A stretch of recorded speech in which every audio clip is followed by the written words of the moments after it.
This one is called St. Peter at the Gate, and it's by Joe Smiley.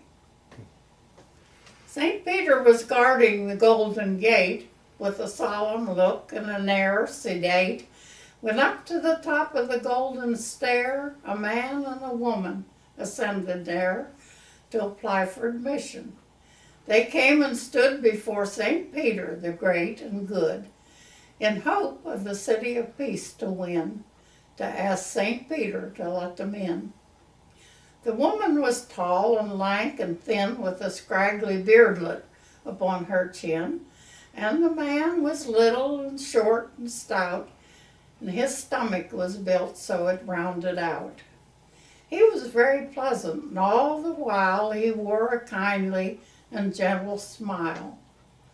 The choir in the distance the echoes awoke, and the man kept still while the woman spoke. "O thou who guardest this gate," said she, "we come hither, beseeching thee to let us enter the realm today. We want to come up here and stay. Now I've been to meeting 3 times a week, and almost always I'd rise and speak. I've told the sinners about the day when they'd repent their evil way. I've talked and talked and told them all about Adam and Eve and the primal fall. I've told them what they'd have to do if they'd enter in with the chosen few. But my old man, I regret to say, hasn't walked in exactly the chosen way. He smokes and he swears, and grave faults he's got. I don't know whether he'll pass or not. He ate what our little back garden could raise, while I in my piety sang hymns of praise. And if cucumbers are all he got, it's a chance if he merited them or not.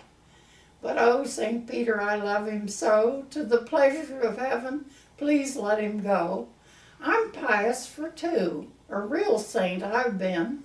Won't that atone? Can't you let him in? And say, St. Peter, it seems to me that this gate isn't kept as it ought to be. You ought to stand in that opening there and never sit in that easy chair. And too, St. Peter, though my sight is dim, I don't like the way your whiskers are trimmed. They're cut too broad with an upward toss. They'd look better narrow, cut straight across. Well, we must be going our crowns to win, so open, St. Peter, and we'll pass in. Peter silently stroked his staff. Then, in spite of his office, he had to laugh. Then, with a fiery gleam in his eye, "Who's tending this gate, you or I?" St. Peter rose to his stature tall, and he pressed a button upon the wall, and he said to the imp who answered the bell, "Escort this woman around to hell." Well, the man stood still as a piece of stone, silently, gloomily, there, alone.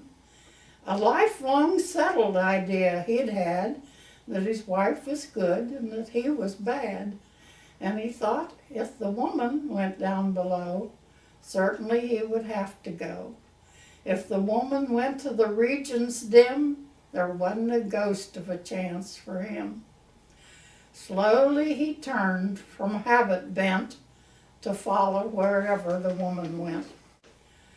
St. Peter, standing on duty there, observed that the top of his head was bare, and calling the gentleman back, he said, "Sir, how long have you been wed?" 50 years, with a weary sigh. Then he thoughtfully added, "Why?" St. Peter stood with his head bowed down, then he raised his hand and scratched his crown, then, seeming a different thought to take, slowly, half to himself he spake. 50 years with that woman there. No wonder that man hadn't any hair. Swearing is wicked, smoke's no good. He smoked and he swore. I should think he would. 50 years with that tongue so sharp.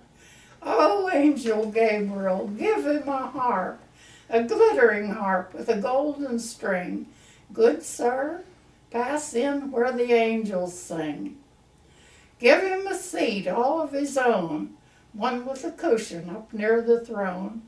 See that he on the finest of everything feeds. He's had about all the hell he needs. So they gave him a harp with a golden string, a glittering robe, and a pair of wings.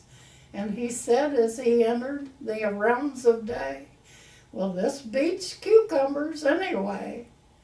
And so the scriptures had come to pass, that the last should be first and the first should be last.